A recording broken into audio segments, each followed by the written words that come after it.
I'm speaking today in defense of some of the people that have been labeled as the world's dumbest criminals, whether they stole from a library or tried to rob a prison.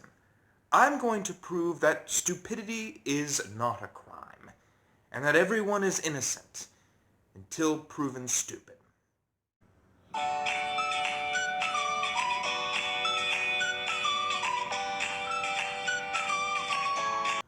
I have been making a lot of mistakes here recently. I don't know why, sort of a burp in an otherwise perfect career. But I'm going to make it up to myself. I'm going to look at the dumbest criminals out there and just make myself feel better about some of the dumbest mistakes that I've made. And I should mention here that I'm also going to be speaking in defense of these criminals. Stupidity is not a crime, and I feel like we might be misjudging these criminals' actions. Also, they were probably on drugs, so it's probably more drugs than IQ. Probably. Ruben Zarate may have the coolest name of any criminal ever. Ruben, like a sandwich, and then Zarate. Zarate, like Zarate sauce. I imagine a Ruben Zarate sandwich being incredibly spicy. But anyways, he went into a muffler shop and attempted to rob it.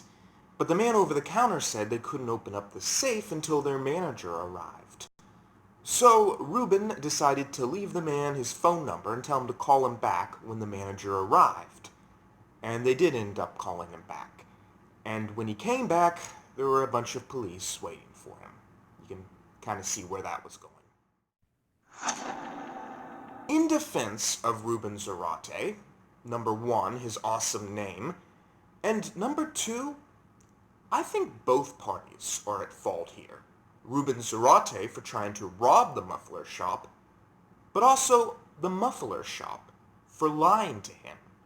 Because you shouldn't pay an injustice for an injustice, an eye for an eye. That just leaves the whole world blind. Or at least looking like pirates, because, you're only taking one eye, so everyone's just wearing a patch. Never mind.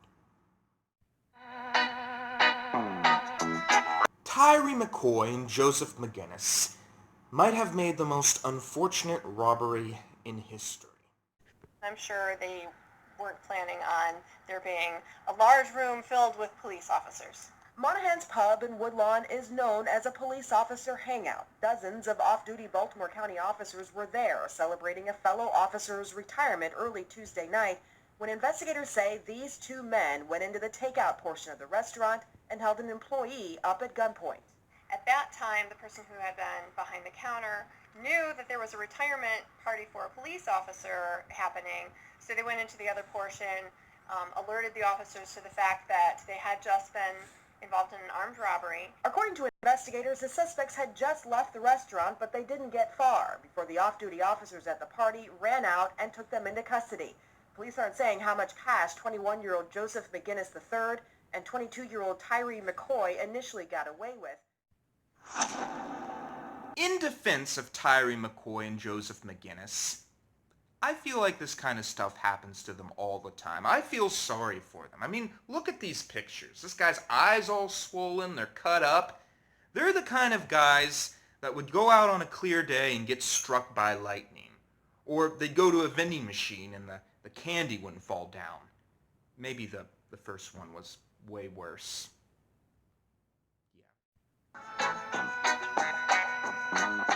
Brianna Pretty was working a normal day at Applebee when she came across a customer whose name has actually not been released yet, who gave her ID.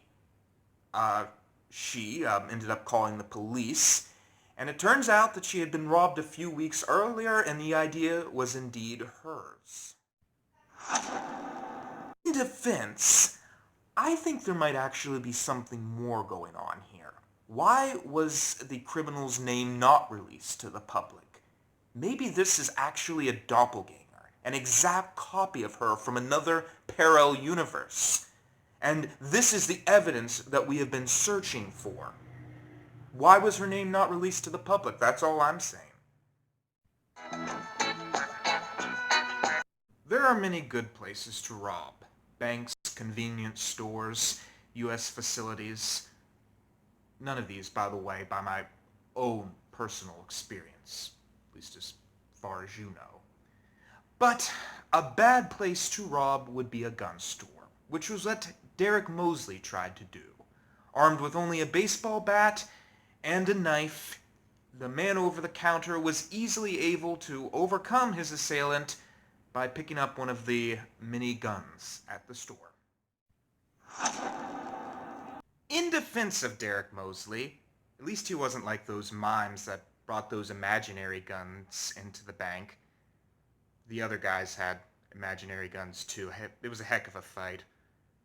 Only a few mimes died, though. And the award for World's Dumbest Criminal of all time goes to two people, Joey Miller and Matthew McNally, who, in trying to disguise themselves when robbing a convenience store, just put permanent marker all over their face. They are pictured here. I guess it saved them money on ski masks. So apparently after taking the precaution of covering their face in permanent marker, they stole from the convenience store and were caught. The police were able to identify them because they had permanent marker all over their face. Think about it as you can't really rub it off in the getaway car. In defense of Joey Miller and Matthew McNally, first, I've done something similar to this. I put invisible ink all over myself to become invisible, so I know where they're coming from. And second, I imagine that this would be confusing for some people. If a bunch of guys came in with marker all over their face, I'd expect they'd feel confused. They might not be able to identify them later. And also, they look actually a lot different in real life than when they have the marker on their face. Yeah, I know. The final verdict is that everyone makes mistakes. You know, I've made plenty of dumb mistakes on this show, more than I can count, more than I can even get into. But you know what? You keep trying. You keep robbing the banks, the convenience store, stealing people's identities, and you get better at it. You learn. So whatever you're doing, a robber, an internet-tainer, don't give up. Just keep doing it. Keep robbing the banks and stealing from the U.S. facilities. And slowly, you'll get the hang of it.